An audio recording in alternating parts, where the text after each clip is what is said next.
Hi friends, ഇന്ന് ഞാൻ വന്നിട്ടുള്ളത് ഒരു പഴംപൊരിയുടെ റെസിപ്പി ആയിട്ടാണ്.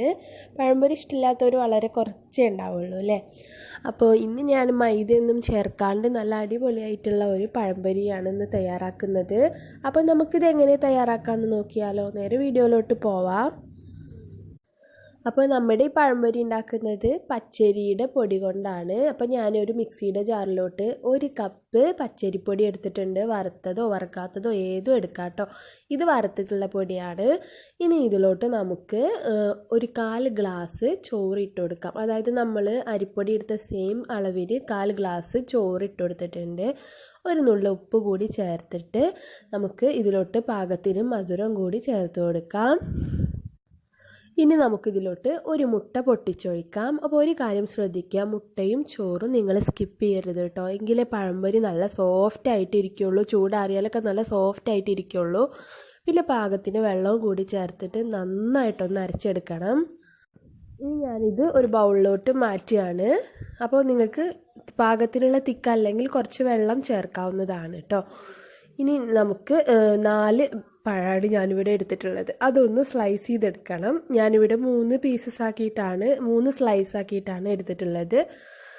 ചെറിയ പഴമാണ് എടുത്തിട്ടുള്ളത്. അപ്പോൾ അതുകൊണ്ട് തന്നെ നമുക്ക് 3 ഭാഗമാക്കിയാൽ തന്നെ കനം കുറച്ചിട്ടായിരിക്കും ഉണ്ടാവുക.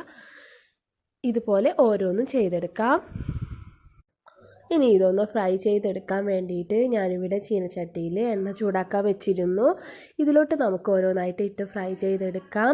അപ്പോൾ ഞാനിവിടെ ഫസ്റ്റ് ട്രിപ്പ് അങ്ങനെ ആ മാവിലിട്ടിട്ട് മുക്കി പൊരിക്കുകയാണ് ചെയ്യുന്നത്. സാധാരണ എല്ലാവരും കുറച്ച് മഞ്ഞൾപ്പൊടി കൂടി ചേർക്കാറുണ്ട്. ഇത് മഞ്ഞൾപ്പൊടി ചേർക്കാണ്ട് ഞാനൊരു 3 ആദ്യം ഫ്രൈ ചെയ്തെടുക്കുകയാണ്, 3-4. അതിന് ശേഷം ഒരു നുള്ളു മഞ്ഞൾപ്പൊടി ഇട്ടിട്ടും ഞാൻ ഇത് ഉണ്ടാക്കുന്നുണ്ട്. എങ്ങനെ വേണമെങ്കിലും നിങ്ങൾക്ക് ഉണ്ടാക്കാം. ഞാൻ മൈദപ്പൊടി യൂസ് ചെയ്യുമ്പോൾ മഞ്ഞൾപ്പൊടി ഇടാണ്ട് ഉണ്ടാക്കാറുണ്ട്. എനിക്ക് അങ്ങനെ ഉണ്ടാക്കണത് ഇഷ്ടമാണ്. അപ്പോൾ എന്തായാലും മഞ്ഞൾപ്പൊടി ഇട്ടിട്ട് കൂടി ഞാൻ ഉണ്ടാക്കി കാണിച്ചു തരാം. അപ്പോൾ ഇതുപോലെ നന്നായിട്ട് ഡിപ്പ് ചെയ്തിട്ട് ഒരു സൈഡിൽ വശം വെച്ചിട്ട് ഇതുപോലെ എണ്ണയിലോട്ട് മുക്കിയിട്ട് ഫ്രൈ ചെയ്തെടുക്കുക.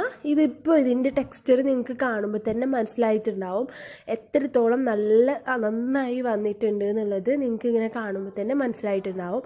പിന്നെ ഒട്ടും ടെൻഷൻ ഇല്ലാണ്ട് നിങ്ങൾക്ക് ഉണ്ടാക്കി നോക്കാം. ഒരു സോഫ്റ്റ് കുറവായിട്ടുള്ളതോ ബലോ അല്ലെങ്കിൽ അങ്ങനെ ഒന്നുമില്ല കേട്ടോ. കാണുമ്പോൾ തന്നെ മനസ്സിലായിട്ടുണ്ടാവും എത്രത്തോളം നന്നായിട്ടുണ്ട് എന്നുള്ളത്. അപ്പോൾ നിങ്ങളിത് ട്രൈ ചെയ്ത് നോക്കുക. വളരെ ഈസി ആയിട്ടുള്ള ഒരു പഴംപൊരിയാണ്. വീഡിയോ ഇഷ്ടമായിട്ടുണ്ടെങ്കിൽ ലൈക്ക് ചെയ്യാനും മറ്റുള്ളവർക്ക് ഷെയർ ചെയ്യാനും എൻ്റെ ചാനൽ സബ്സ്ക്രൈബ് ചെയ്യാൻ കൂടെ മറക്കരുത് കേട്ടോ. അപ്പം നമുക്ക് ഇൻഷാ അല്ലാഹ് അടുത്ത നല്ല വീഡിയോ ആയിട്ട് കാണാം. താങ്ക്